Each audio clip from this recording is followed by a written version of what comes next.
Hello movie lover, स्वागत है आपका हमारे चैनल पर। आज हम देखेंगे इट वेलकम डेयरी के एपिसोड 2 को। इसके पिछले एपिसोड की लिंक आपको इसी वीडियो के डिस्क्रिप्शन में मिल जाएगी। तो चलो शुरू करते हैं आगे कहानी बिना किसी देरी के। पिछले एपिसोड में हमने देखा कि टेडी फिर जो सूजी को इट मार देता है, लेकिन बाद में पुलिस को किसी बच्चे की डेड बॉडी नहीं मिलती, मिलता है बस खून। तो उन्हें लगता है कि यह काम रोनी के फादर हैक ने किया होगा, जिसके बाद थिएटर की चाबी रहती है। वो उस पर इल्जाम डालने की कोशिश करने लगते हैं। दूसरी तरफ हेलन की वाइफ सार्लेट और बेटा बिल भी यहाँ डेयरी में रहने आ गए थे।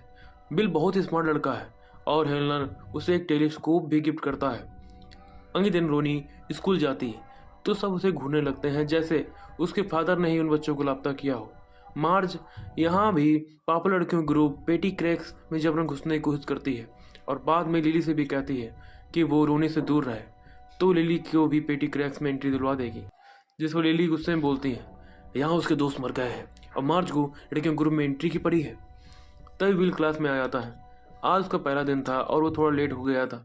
सब बच्चे उससे ऐसे घूरते हैं जैसे उन्होंने पहली बार किसी ब्लैक लड़के को देखा हो, और एक लड़का उसकी चेयर खींच कर उसे गिरा भी देता है।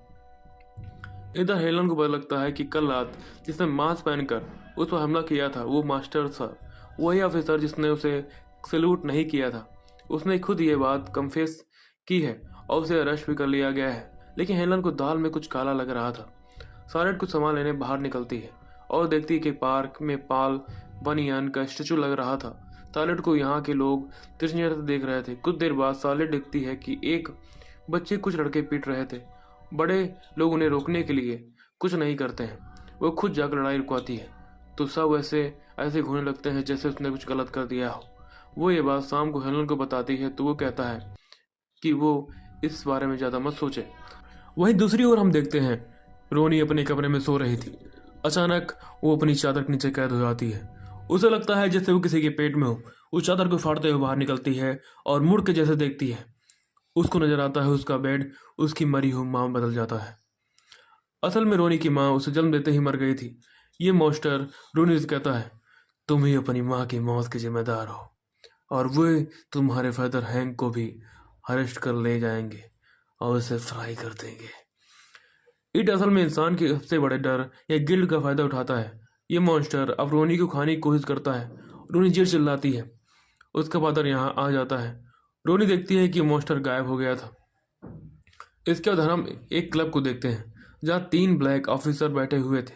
बात कर रहे थे कि हेलन पे जो हमला हुआ है उसके लिए उनसे भी पूछताछ की गई थी। डिक हेलोरन कहता है कि उससे कोई पूछताछ नहीं की क्योंकि वो स्पेशल है और सुपर सीक्रेट मिशन का हिस्सा है।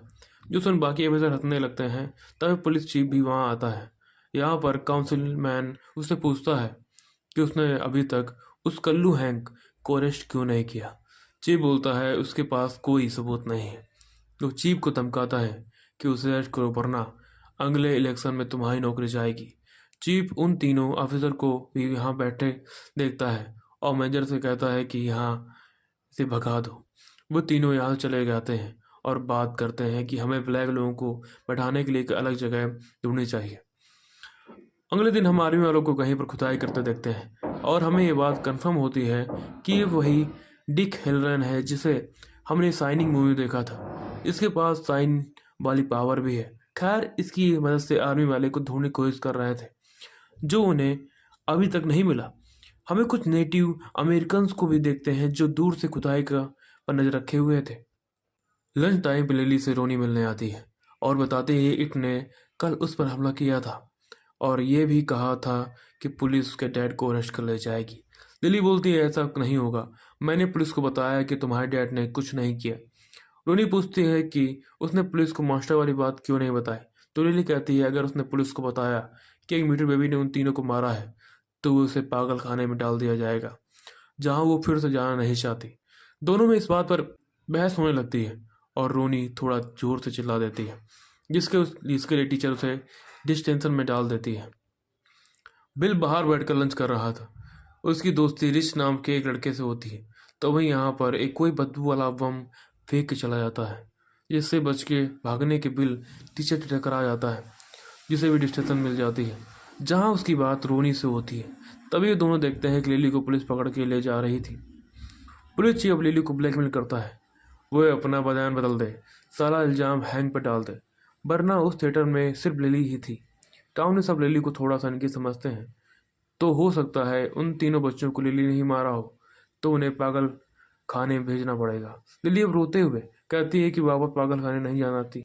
तो चीफ फिर से उसे पूछता है, उसे यकीन है उसने हैंक को थिएटर में नहीं देखा था। तब लिली अपना बयान बदल देती है, उसे नहीं पता वहाँ कौन था। उसके बाद पुलिस रोनी के फादर हैंक को अरेस्ट कर लेती है। रोनी भागते हुए लिली घर जाती है और उसे चिल्लाने लगती है कि उसने उसके फादर को फंसवा दिया। अगले दिन हेलन मास्टर्स मिलर जेल में जाता है और उसके सामने एक गन रखता है, माइक्रोपीएम। इसी गन से उस पर मास्क वाले लोगों ने हमला किया था, पर यह गन इधर आसानी से नहीं मिलती और इसे लोड करना भी मुश्किल है। लेकिन मास्क वाले ने इसे आधे सेकंड में ही लोड कर दिया था, जिससे हेलन को यकीन है कि मास्टर वो आदमी नहीं है जिसने उस पर हमला किया था, क्योंकि मास्टर को ढंग से ही M16 भी लोड करना नहीं आता। हेलन थोड़ी माँ की गाली देता है, जिससे मास्टर गुस्सा हो जाता है और उस गन को उठा लेता है, लेकिन उस गन को लोड नहीं कर पाता, जिससे हेलन का शक यकीन में बदल जाता है। हेलन ये बात जनरल साहब को जाके बताता है कि उन्होंने गलत आदमी को जेल में डाला है। मास्टर ने उस पर अटैक नहीं किया था और वो उसकी रिपोर्ट ऊपर तक करेगा। जनरल अब हेलन को सच बताता है कि तुम पर वो अटैक हमने ही करवाया था। वो लोग असल में उसका टेस्ट करना चाह रहे थे कि वो कितना बहादुर है, निडर है, और हेलन उस टेस्ट में पास हो गया है। बल्कि कोरिया में हेलन के दिमाग में उस हिस्से में चोट लग गई थी जिससे डर प्रोसेस होता है, यानी हेलन को अब डर लगता ही नहीं और उन्हें ऐसे ही आदमी की तलाश थी जो बिल्कुल डरता ना हो, और वो उससे स्पेशल मिशन के बारे में बताने लगता है। दूसरी ओर लिली एक मार्केट में शॉपिंग करने जाती है, तो उसके साथ कुछ अजीब चीज़ें होने लगती हैं। लोग उसे अजीब तरीके से घूर रहे थे और पागल बुला रहे थे। वो कॉर्नफ्लेक्स पर फिल, मैटी और टेडी के चेहरे भी देखती है। इसके बाद वो चारों तरफ से पिकल वाले सेक्शन में घिर जाती है, जहाँ एक जार के अंदर से उसे उसके फादर के बॉडी पार्ट में नजर आते हैं जो उससे बात कर रहे थे। लिली उस जार को फोड़ देती है, तो बाकी जार भी अपने आप नीचे गिरकर टूट जाते हैं। उनमें से लिली के फादर के टुकड़े बाहर निकलते हैं, जो लिली के पास आते हैं और वो जोर से चिल्लाती है और देखती है कि ऐसा कुछ नहीं था। असल में उसने एक पिकल का जार फोड़ दिया था। इधर हेलन को अब स्पेशल मिशन वाले वेयर हाउस में ले जाया जाता है। जनरल बताता है कि कोल्ड वार के दौरान उन पर परमाणु बम से हमला होने का खतरा था और इससे बचने के लिए वो लोग एक हथियार तलाश कर रहे थे जो डेयरी के नीचे कई सालों पहले दफन हुआ था। ये हथियार लोगों के अंदर डर पैदा करता है, लेकिन हेलन को डर ही नहीं लगता, इसलिए वो इस मिशन के लिए परफेक्ट आदमी है। इन्हें नहीं पता कि वो हथियार क्या है और कहाँ से आया है, बस वो बीकन्स से घिरा हुआ है। अगर उन्हें बीकन्स मिल गया तो उस हथियार की लोकेशन भी पता लग जाएगी। तभी उन्हें खबर मिलती है खुदाई के दौरान उन्हें कुछ मिला है। ये लोग वहां जाकर देखते हैं तो उन्हें एक पुरानी कार मिली थी जिसमें कुछ लोगों के कंकाल पड़े हुए थे। दूसरी ओर हम लिली को देखते हैं जिसे उसकी माँ जूनिफर हिल्स पागल खाने छोड़ने आई थी। सुपर मार्केट में जो हुआ शायद उसके लिए, और ये एपिसोड यहीं पे एंड होता है। अगर आपको एपिसोड अच्छा लगा है तो लाइक कर दें, सब्सक्राइब करना मत भूलें और ऐसे एपिसोड आगे देखने के लिए बेल आइकन जरूर दबाएं। मिलते हैं नेक्स्ट एपिसोड में।